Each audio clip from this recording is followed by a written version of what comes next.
9 people were killed when a Good morning, everybody. I'm going to keep the news muted because they're going to be sending audio my way. Click here at any time to.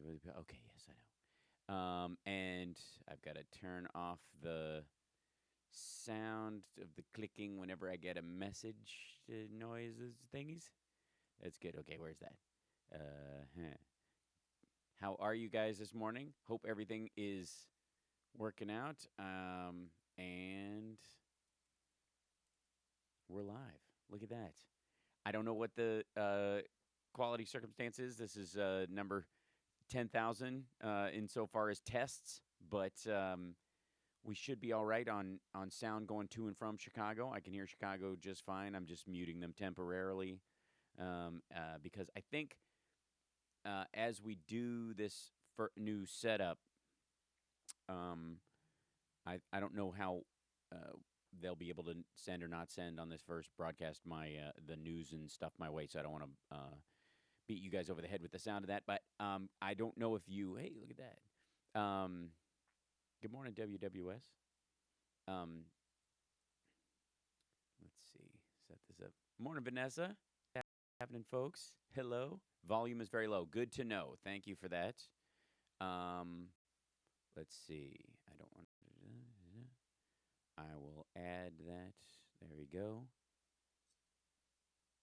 See if I can turn, if that helps some. Turn this way up. Turn my phones down. Turn the mains up, maybe. Does that help? How's that? Is that a little better?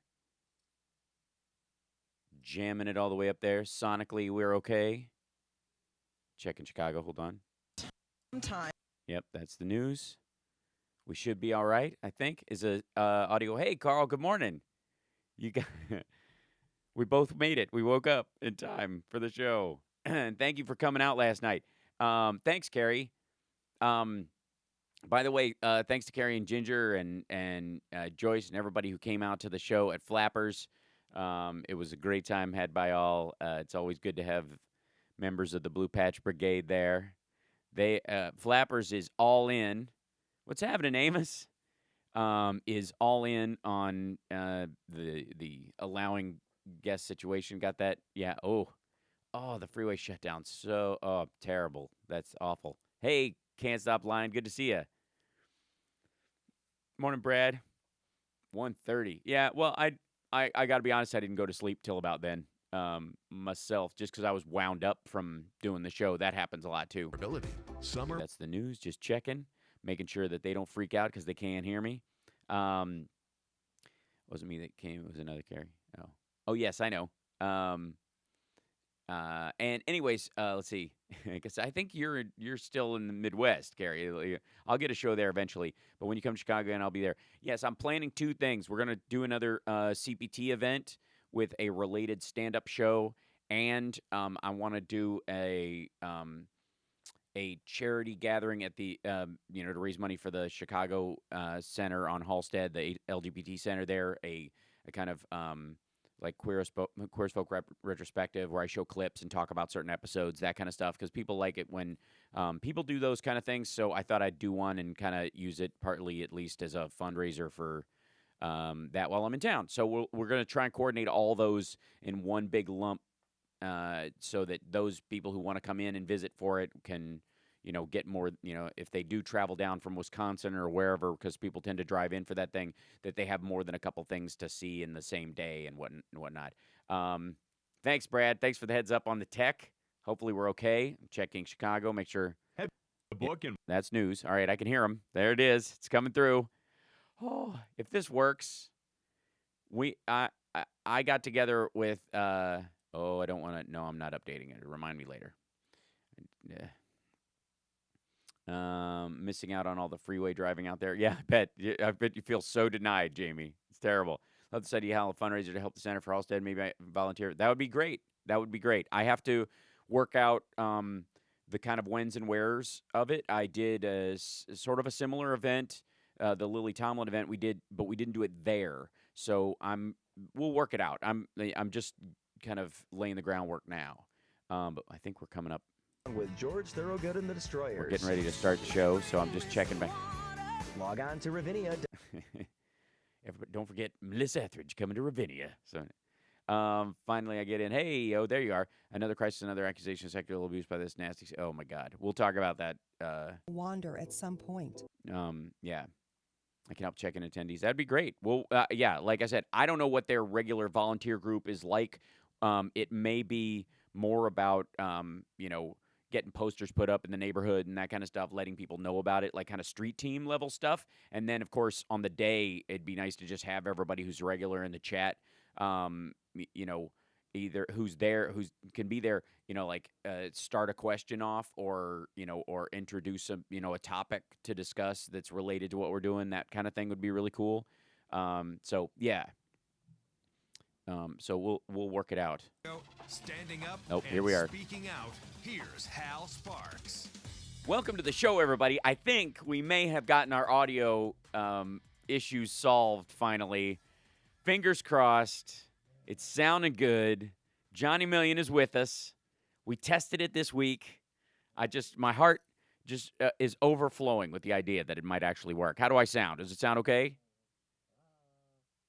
Oh, can you not hear me and I can't hear you now? Is that what's happening? You're completely off mic, Johnny. I don't know what you're doing, but at least I sound great, and that's all I care about. I'm on this one. There you are. I hear you. Hi. Hi. Lady B, the intrepid Lady B, without her glasses, Uh-huh. is turning up the wrong microphone. Oh, okay. There you go. Wear your glasses. I'm so glad it was an analog problem. That's all I care about. Like at a certain I was point. making the worst sounds into that microphone too. Well, so Turn off that mic. We don't want that so one on. business as usual is what you're saying. Business as usual. I'm gonna bring you up in volume on my end a little bit. And Gimme. there you go. Boo. That's Check a 1 and 2. I think it sounds pretty Check it. good. How's everybody? Like in the chat room, will let me know as we get through there. So So the audio that I'm hearing right now is coming through that thing that we're using? yeah.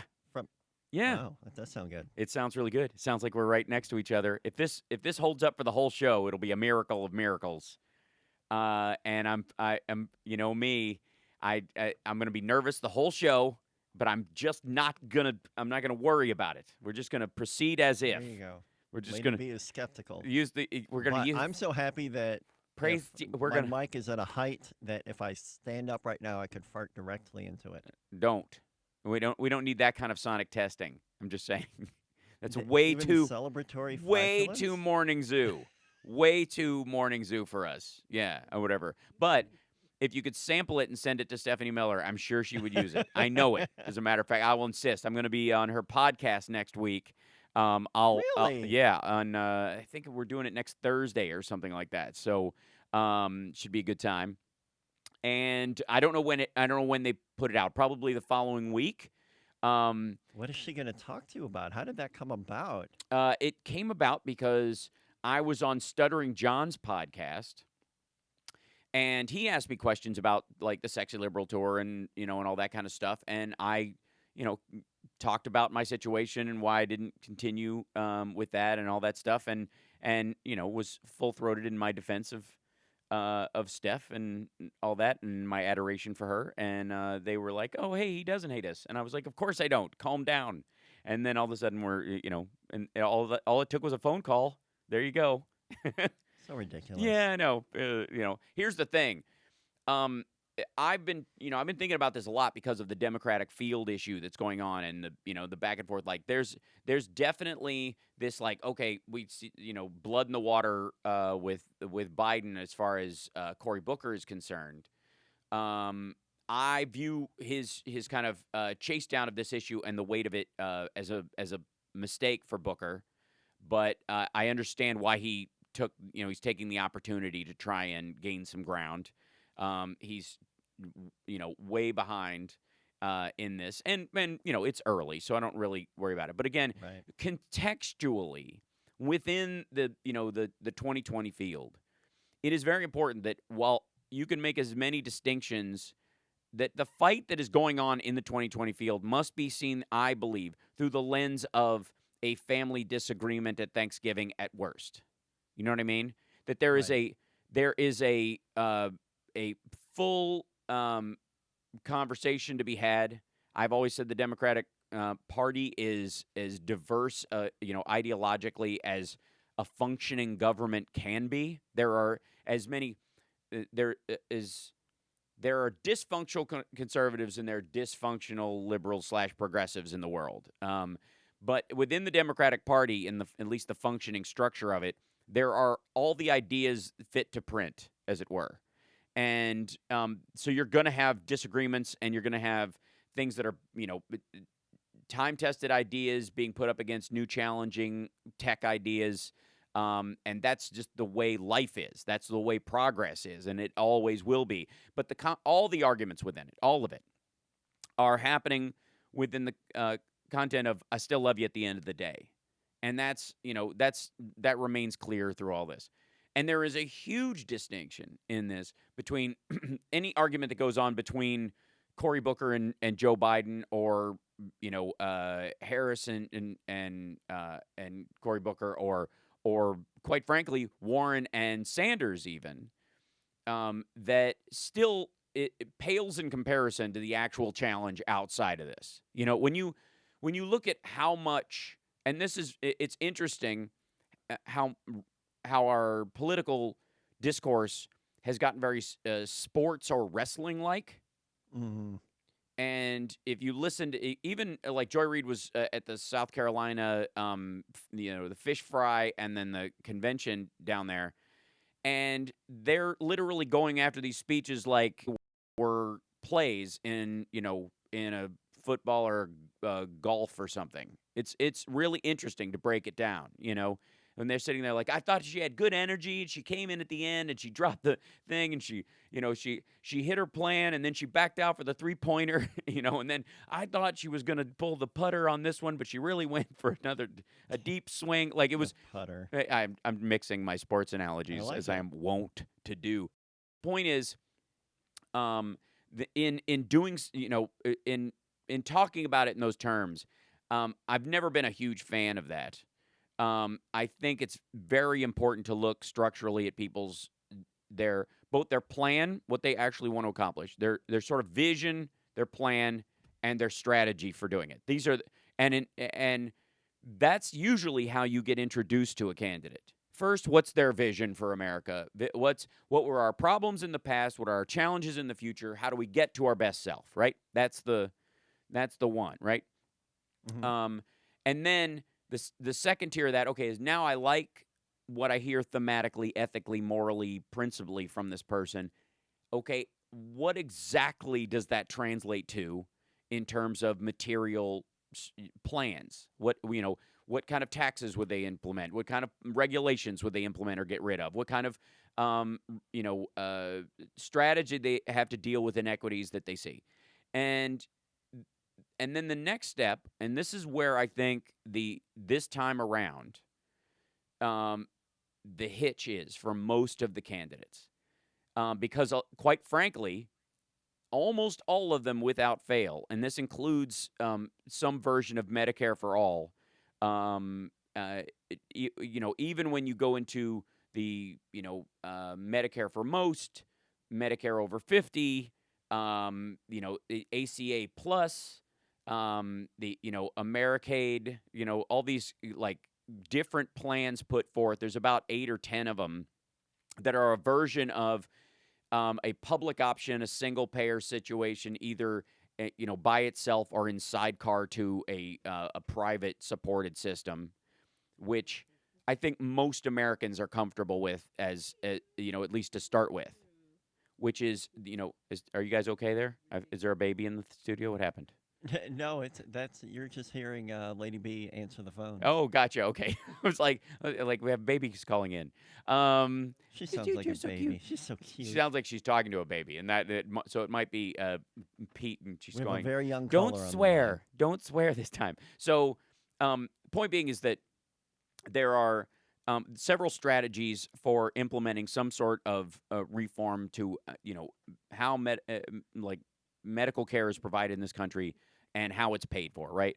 And there are 8 or 10 different versions of how to make that happen. Okay, that used to be the rubber hitting the road part where most people were with you. They're like, oh, they've got the best plan for this. And this is sort of where Elizabeth Warren is really putting a stake in it. This is where she's making her mark. She's planting the flag, and I have an actual plan. A lot of, numeric quality, right? Which is great. This time around, though, because of the existential threat that Donald Trump is, the third stage of it is really where a lot of voters are turning on, which is great vision, love it, wonderful plan. Can you get it done? Are you the person that will implement it? Because the era we are in this is an interesting situation for Democrats to find themselves in, because we've always been, I feel, at least the modern Democratic Party, post Dixiecrat, after they all left and became Republicans, that the Democratic Party has been in a situation where the pragmatists of old and the visionaries of the future have always kind of hashed it out, but basically believed in themselves and the idea that we're, however slow this moves, the arc of history bends towards truth and justice, and we will, guide it there as quickly as we possibly can, because of course the situation that a lot of people find themselves in, and this is, in many ways, if you look at the polling, why the majority of black voters are supporting Joe Biden at this point, is this real, genuine fear about the next Dem getting in there and simply being stifled, and the era of going down swinging is over. This idea of the important thing is to look like you made a good fight and stand for what you believe in, is more important than the actual passage of what you can get done. That pragmatic part of it, the sort of realistic element of it, is really becoming a factor, and that's showing up. That was showing up a lot in these South Carolina polls. So it's going to be very interesting how the candidates tailor their message there was a very distinct difference, and we'll talk about this, in what Harris decided to do, which I really thought was amazing. And we got to take a break. When we come back, we'll talk about this. But the shift in, you're going to tailor your speech to your audience a little bit, just to not because you're changing who you are, but because a different group has different concerns. And the South Carolina voters needed to hear something different from these candidates. And what Harris said, I thought, was really crucial, especially in light of E. Jean Carroll's accusations this week in the New Yorker, and the sort of existential moral threat and the danger to the world that Donald Trump is, and this whole Iran debacle that got completely swept under the rug this week. Yeah. By comparison to infighting on the Democratic field, which will ultimately be nothing. It's really curious, but we'll talk about that when we come back. You're listening to the Hal Sparks radio program, Mega Worldwide on WCPT Radio, Chicago's Progressive Talk. We're at infotainmentwars.com. Join us, like and subscribe to we have the documents. Like and subscribe to the YouTube channel. Help us out. We're trying to reach 10K over there so we can benefit from the algorithm. You met Algorithm at that party last year, and he was really he paid no attention to you. It was very weird. I thought that was odd. It's true. He's just rude. The algorithm doesn't care until you have 10K. We'll be back right after this.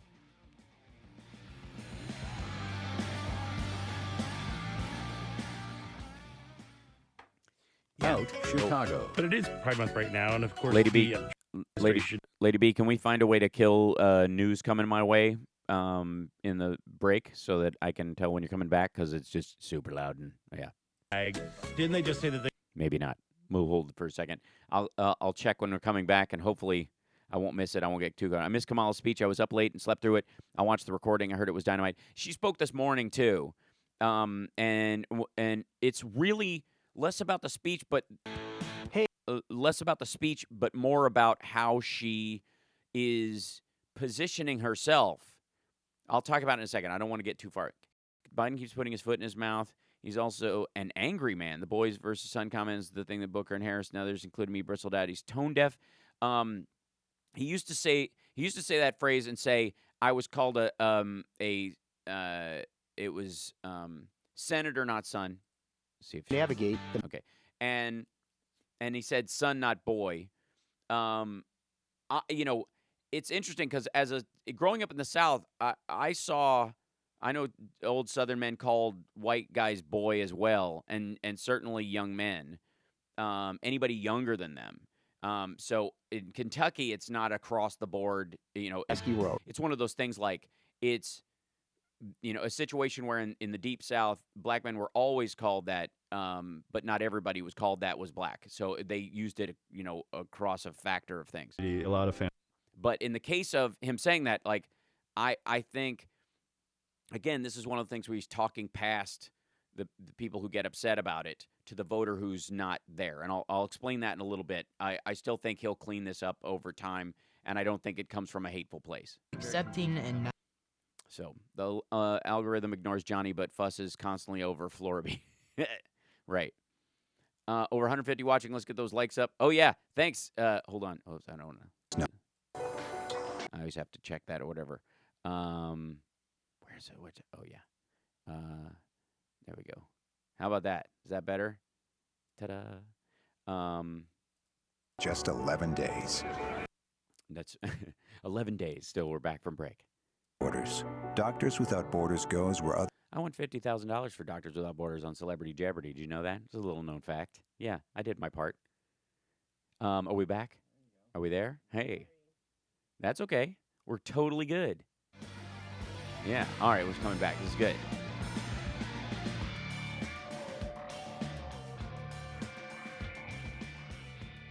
So, This is Doris Davenport, host of the Doris Davenport Show, all local, all the time. I'm on every Saturday morning from 10 to 11, right before Hal Sparks. Now let's get back to Hal Sparks' radio program, Mega Worldwide. let's get back to it, shall we? So did you, Johnny, did you listen to any of the, the speeches by the Democrats? No, Have I you heard haven't him? heard a single one. Okay, yeah, then you're like most of everyone. Right. Because what we're getting is, Trump barking on the White House lawn about the 16th woman to accuse him of sexual assault. Good um, Lord. Yeah, That headline I saw. yeah, and meanwhile, the idea that somehow Trump wasn't paying attention in the briefing that ultimately it made him pull back from the Iran attack, that there were planes in the air, and then when he heard 150 people were killed, he pulls it back. The whole thing is sketchy as hell. We'll talk about that in a bit. Yeah. But Harris said something that, I like Harris. I live in California a good portion of the time. I'm spread pretty evenly. Kamala Harris, yeah, I'm a fan. Yeah. So, and she one of the things that people viewed as a liability for her was that she was a prosecutor in California. And, yeah. And this idea that somehow, because there is injustice in the criminal justice system, that everyone who's involved in the criminal justice system is unjust. It's a weird absurdity, but she definitely gets tagged with that. It is almost the kind of when there's an unarmed black man shot by a cop, and that becomes a portion of the news. Every cop in the country pays for it.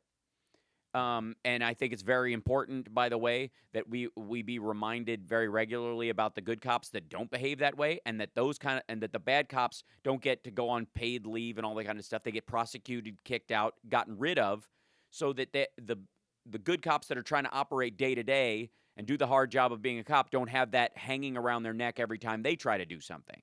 That where they encounter a situation like in Baltimore, where a judge is saying people have the very right to run away and in some cases fire on the cops because they are afraid for their lives. Like that's when things are so tied up in a mess that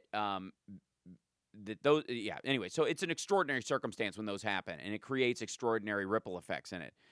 And one of those has been that Kamala Harris, for whatever reason, is seen as the fact that she was a prosecutor was a burden to her campaign, as opposed to a plus. In any other era, And again, any white guy in the 70s or 80s who was running because they were Oh, that's the fast track. oh my God, was running as a prosecutor, was originally a DA and then an AG for a state.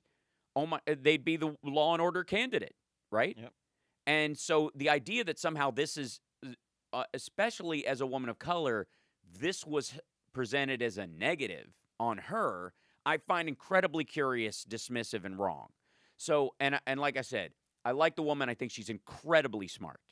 I think she's again, nearly everyone on the Democratic field is overqualified, and all of them are overqualified compared to the current resident of the Yes. White House. So, and take all these gradations as you will, but interestingly enough, this was the prevailing thought was Kamala Harris has a real issue because she was a prosecutor in California, and that black women voters for some reason will have an issue with her because of that, which is very I don't know why that came up as a potential, but it was said before it even polled that way. It was in the punditry, which is I found very odd. The punditry was talking about this as a liability before it ever showed up in any polling, and insofar as I know, it has not. There's never been any like, what's your biggest problem with Kamala Harris? Has never been, well, she was a prosecutor. I don't know, but literally they hung her with this. She leaned into this There you go. yesterday and this morning, and used the fact that obviously she was fantastic with Kavanaugh. She was fantastic with Cohen. She's been terrific with Barr and all these others. You can tell that she's gone through this process of lining somebody up to give an answer she already knows, right? It's a fantastic strategy. It's terrifying. It is, and she's so good at it. And I think many of us want to see her, on the debate stage with Donald Trump, just to watch that happen, just to see how she could make that man squirm. There would be so It would many be angry, so beautiful. So, angry old white men. so it doesn't matter. Like they wouldn't. The problem is, she is a force to be reckoned with, and she's a decent human being. She's great at what she does, and instead of hiding from this, she did something that I think a lot of other Democrats need to take a page out of this book, which is, what's your liability? Make it a strength. What are they going to come after you for? Make that your strength. And she stood up there and she said, let's prosecute this case. I've looked at the evidence in the Mueller report. I've looked at the accusations by people.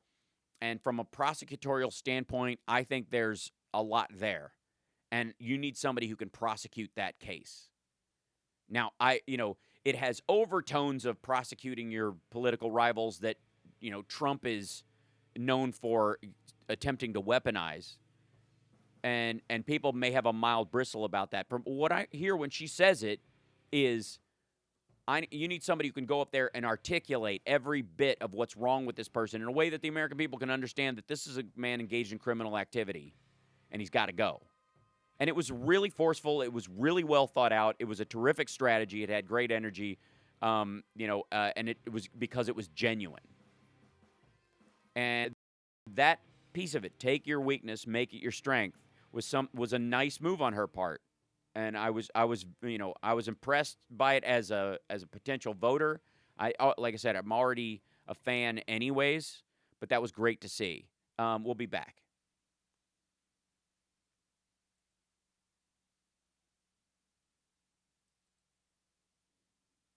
Check. Can you hear me in Chicago? Lady B, are you there? Can somebody check? I think they're there. Hello? I got a little lost connection thing. Was that on your end? Did the thing go away? Can you hear me? Can you hear me? Please send some signal from Chicago, something, so I hear you. Oh my God, this was working so well, so please don't Kill it on me.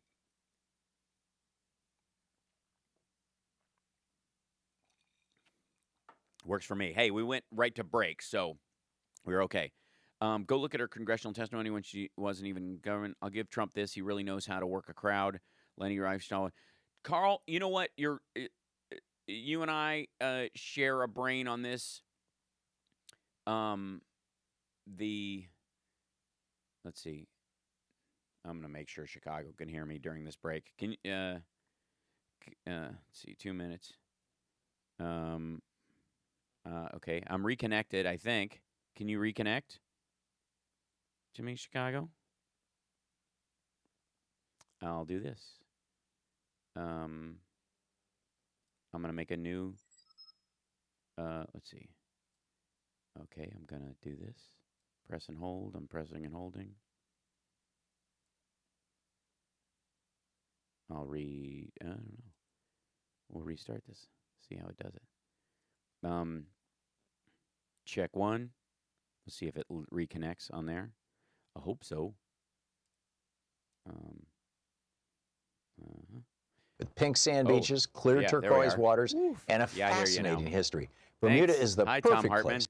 Whoa, now I hear you. That was good. The O-Life Choice promotion with Oceanic Cruises, where you can choose shore excursions, a beverage package, or onboard credit. Oceanic Cruises also include... It disconnected right at the time we were going to break, so I think we were okay. So anti-vaxxer Marianne Williamson was speaking at the convention today. Cocktail party. I mentioned we are planning special onboard events with yours truly. Reserve your stateroom today by contacting Keen Luxury Travel and mention the Tom Hartman. So I hear you guys in Chicago. We should be good. Oh, fingers crossed. We'll keep an eyeball on this. But I think we made it all the way to the break. Yep. This is the news. Oh, I guess it is. Again, why are Marianne, Andrew Yang, Tesla, and other white guys other than Inslee even in the race? All the other white guys other than Inslee. And unless you want to pass a law that people can be denied the right to run for office based on their skin color, Carrie, I would put a pin in that forever. Where the first woman is now in space. Military stereo. Book deals and VP hopes. That's arguably true of all of them. Trump only works a crowd of his own peers. I wish people could stop making him appear like he has godly powers. Well, Richard, We're earned. a lot of those folks, that's a, yeah. More women die from heart. There was I want to talk about what Carl said. I don't want to lose step of that because we got disconnected right as I was doing that, and I want to talk about that. And the American Heart Association's Go Red for Women. Hey, here we go. This is Tom Hartman, and you're listening to the Hal Sparks radio program, mega worldwide on Chicago's Progressive Talk, WCPT. Thanks, Tom, the only man who's like thrown his shoulder out writing. Right? Literally, his doctor told him to start typing or stop writing freehand because the man has written so many books. So as we look at the Democratic field, I'm still hearing the music full volume, by the way, just so you know, in case. Yeah, so am I. Okay, good. All right. Lady B, she's partying over here with Nikos. We can still hear the music full volume. Oh, yeah. It's a good thing she's covering today. What's your last day again, Lady B? Oh. So, where are your glasses then? She doesn't have glasses or headphones on. Oh my gosh, she's got one, and she's running a radio show. One it's foot out like the Mr. door. Magoo. 1 foot out the door every time. Yeah, that's all right. Seriously. So again, this is a the reality is while all this stuff has been going on, and I would here's what I recommend insofar as everyone in the Democratic field. Steer clear of any of the emotional dust-ups or personality things that you see in the news. Go look at each of these candidates' websites, their policy positions, and then watch the debates and start making your assessment about how they deal with adversaries and friends when they are in conflict. because that's Do we want to talk to Amos? sure. Is Amos on the line? Amos That's is great. on the line, even though it's spelled Amos. Oh, Oh, he sounds great. Amos, you sound terrific. It's isn't that Mork's favorite song in the whole world? That was it is. that was a song. Yeah. Hey, Amos, are you there? Hello. Hey. Yeah, can you hear me? Yeah, absolutely. Is this Amos from the chat? Just to be Great. clear. It Yeah, is. yeah, Yay. it's me. Hey, Amos. Go Amos. ahead. All right. Oh, first I want to thank you for the jam session you treated us to last week. Mary Halen was fantastic. Oh, thank you. That Yeah. was really great. I had to make up for the fact that last week's YouTube feed was such a cluster with all the bad tech. So Nerd Halen had a rehearsal to gear up for our show that night. So I streamed the entire thing on nice. YouTube, so everybody got to see Did you it. save that on YouTube Live?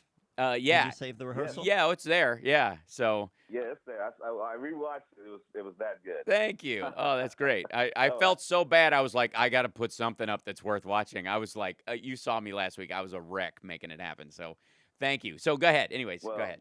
You soldiered through, and that's why we love you, Hal. Thank you, Amos. You know? Okay. I want to talk a little bit about Trump now backing off from the bombing of Iran. Right.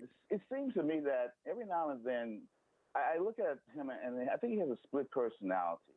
You know, he'll sit there and he'll bellow and bluster about wanting to kick this person's butt and, you know, I'm going to be tough and everything. But then you look at how he treats, you know, he's with Putin and he's with North Korea. And, you know, when the child separations became a little too harsh and public, you know, was outraged over it, you know, he backed off of that. He blamed Obama, said it was his idea to begin with. Right. And, you know, now he's like bored with Venezuela because, you know, he gets away with that. And the wall is kind of like taking the second billion, except when, you know, wants to rile, you know, the deplorables. And so in the Syria strike, you know, no one got hurt in that. As a matter of fact, he telegraphed it was going to happen. So no one was killed. It seems like when there's real suffering, real pain, real blood's going to be spilled, he gets queasy. Yeah, and he I agree. backs away from it. And it's like, you know, you're looking at two different people here. Well, I think you're absolutely right. I mean, I think he's a duplicitous human being. I think he backs down when he's confronted with reality on occasion, which we are all lucky that when that does happen. Because I think his cowardice has benefited us more than once, just by accident. In the case of the Iran situation, there's a little bit of wag the dog around it. So I am hesitant to trust his or anyone else's conversation about his justification for why he did it. His whole thing about how he didn't know how many people were going to be killed, and he didn't want to he didn't want to kill 150 people, so he called it off at the last second. The planes were in the air. He wanted to seem macho and in control. Right. But the reality is, to everyone else who listens and understands that when they give you a briefing about a strategy, they're going to give you the cost analysis as well. They're going to tell you this person, like these people will die, this circumstance, you'll get this kind of blowback. We may have secondary attacks in another area as a result of this. We know that strategically, if we attack Iran here, they're these ancillary groups that they sent out, that involve themselves in terrorism will more than likely hit this base, this boat, these things. They tell you all these things. They have to. Yeah. It's their job. And what it means is he didn't listen. He didn't. He didn't. He's like, I asked them as the planes were in the air, how many people die? They said 150. I was like, well, no, let's pull it back.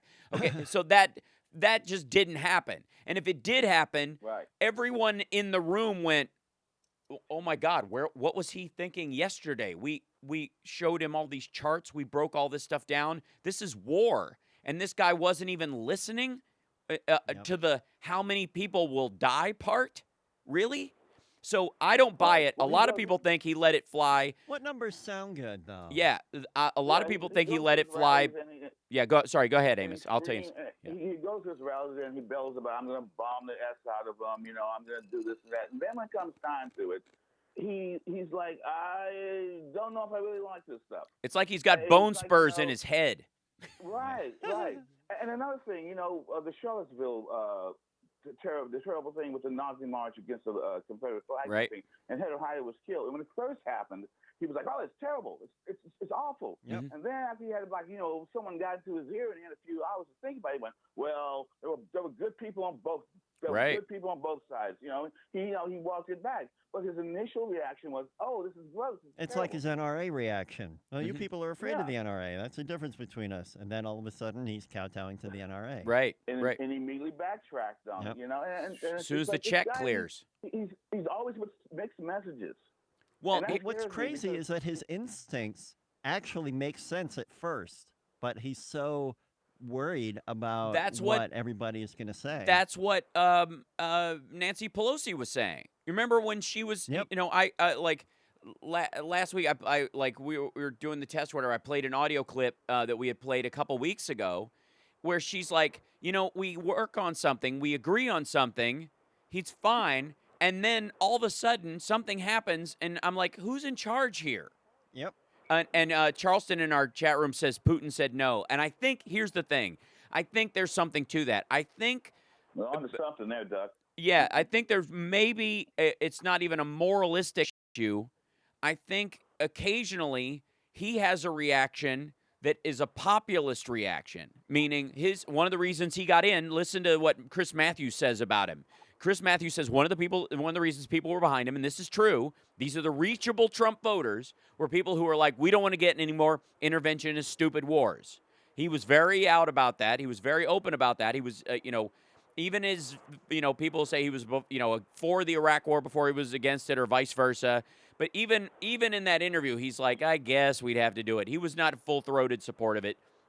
And I think a lot of people took that as, well, he won't, he's an isolationist. And we need a decade of isolationism, of isolationist philosophy. So maybe there's an upside to having some dude who wants to have, who doesn't think it's our responsibility to be involved in any war theater in the world at all, period, end of story.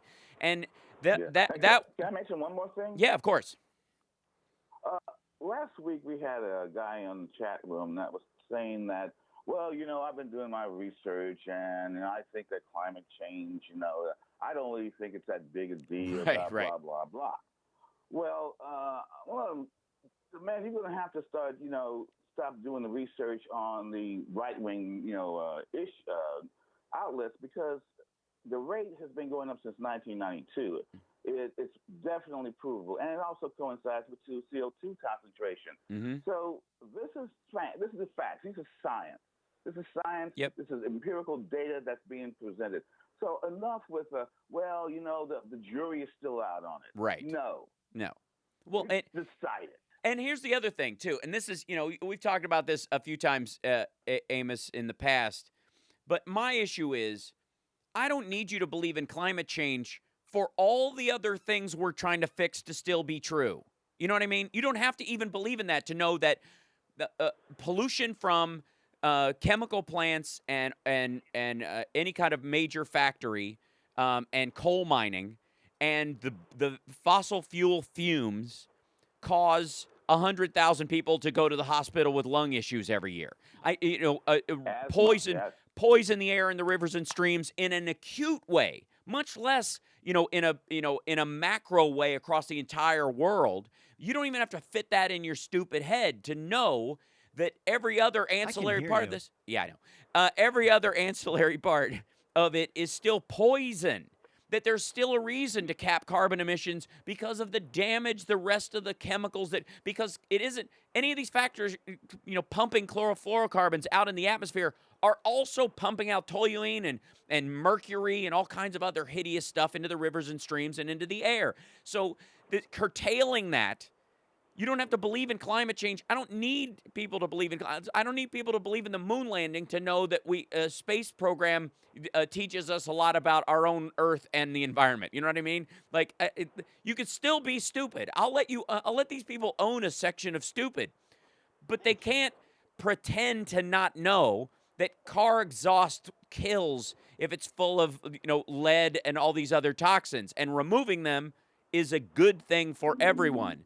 better technology. So I appreciate the call. We're going to take a break real quick. Amos, you're always awesome. Amos is Thanks, Amos. in our chat. Yeah, absolutely. An invaluable member. And when we come back from the break, Carl in our chat brought something up about Trump's, when he speaks to a crowd, and he kicked off his campaign this week in Orlando, Florida. And when we come back, I want to talk about something that Carl brought up that I think is a key to how Donald Trump is successful with crowds and his followers, and it's not an accident, and it's creepy as hell. We'll be back right after this.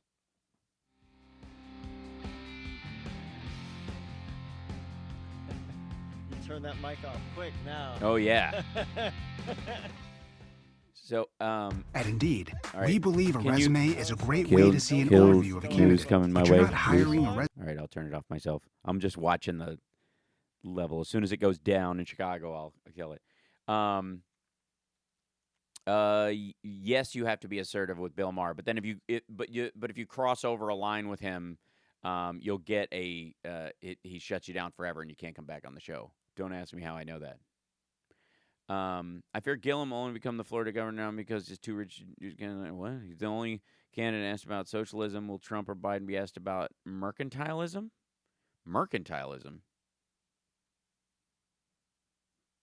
I don't know that that's a comparative point, versus capitalism, you mean? Let's see. Rolling back. I just don't like the white guys who are running. There are better white guys who could have gotten in this race. Well, enough about me. I agree, but I have stuff to do. I've got a comedy tour. I can't do it this time. And besides, I have to, I got to be a little more old and weathered before people will take me seriously. That's the irony. I got to at least turn 50. That's why I've shifted from being a smart ass to a wise ass. That's the thing. But I hear you. McConnell equals the Grim Reaper, equally grim. Yeah, here's the problem with calling McConnell the Grim Reaper. The Grim Reaper serves a valuable purpose in the arc of life and death. Yeah. Payments. Like and subscribe, everybody. Give me the thumbs up. Share the broadcast. That helps a lot too.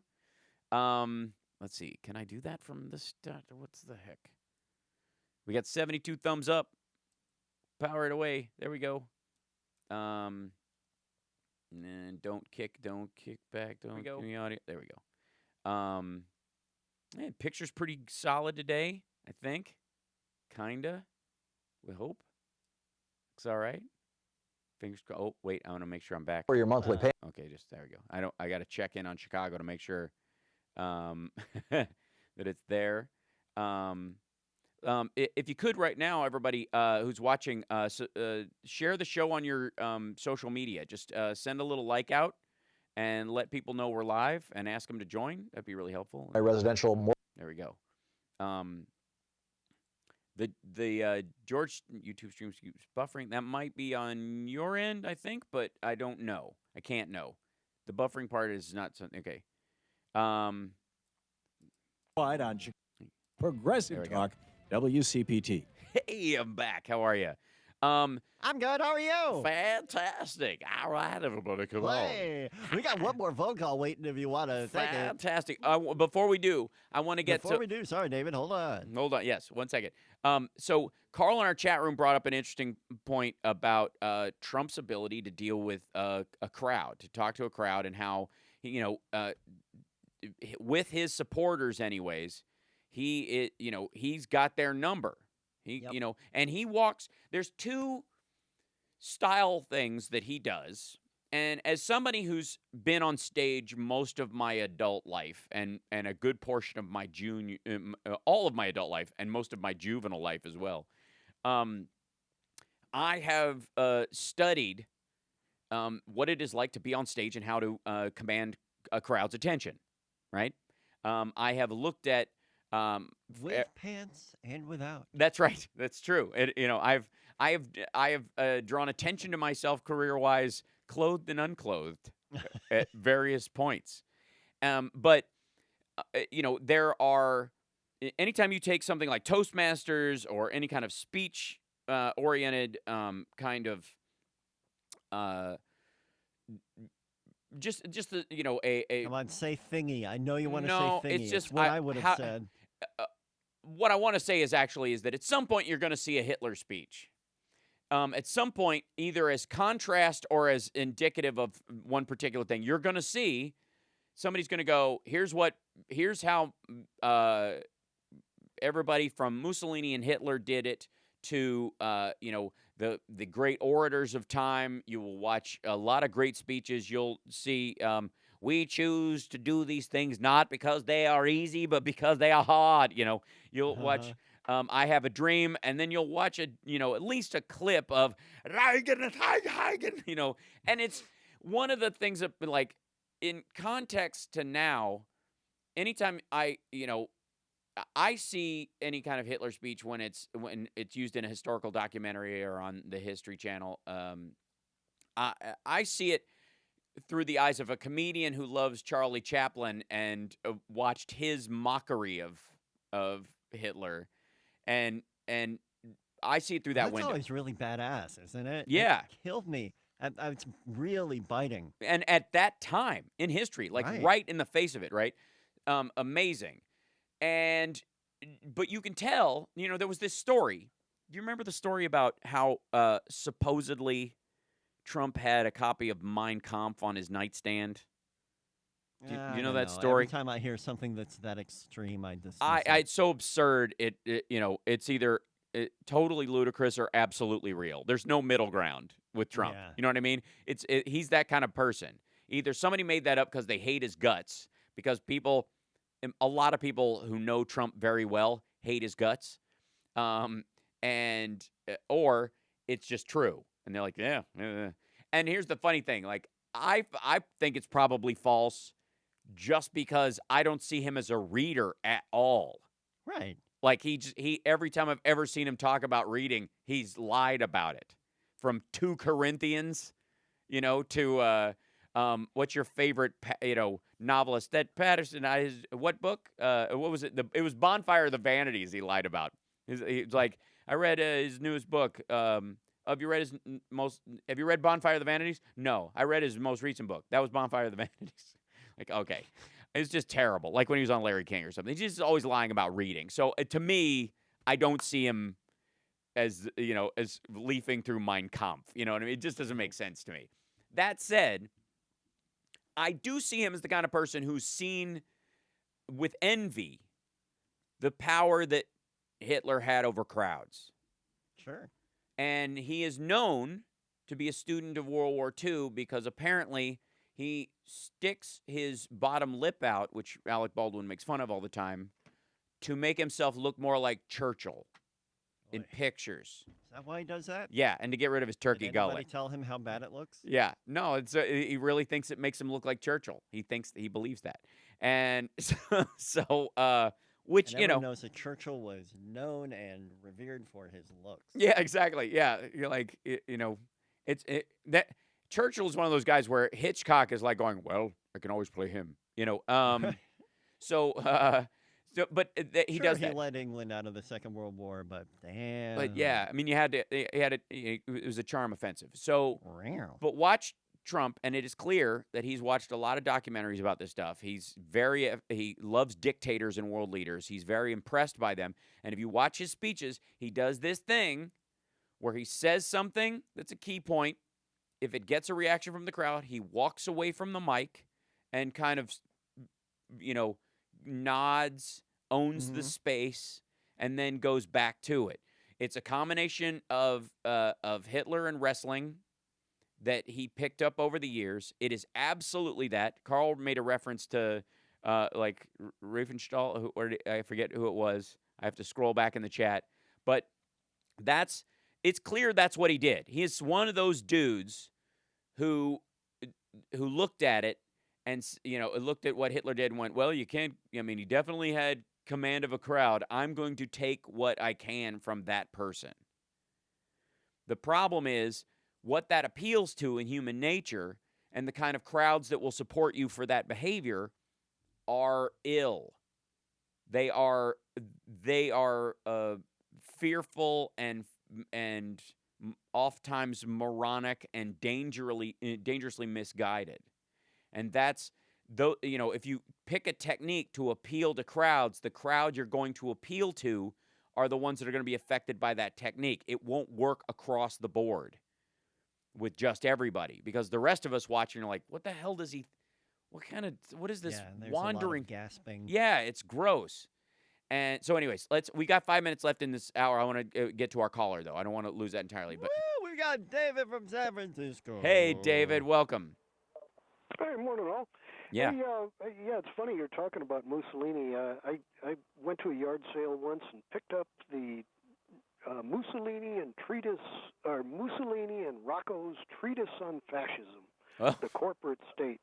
And it's interesting because you remember the corporate state was this idea that the people would be able to elect a president, but he would sit at the round table of monopolies. Mm-hmm. And so all of the country, the economy would be based in a whole variety of different monopolies, like dairy and trucking and shipping and, agriculture and this and that and the other. And the people would need to elect somebody smart and clever to compete against all of those monopolies. Mm-hmm. But the monopolies would like the people to elect an idiot, so they could get. So he would end up giving away the store. Mm-hmm. And so you start looking at Trump. Right. He's basically the idiot that the corporations desired. And he's not only given away the store with all of his appointments,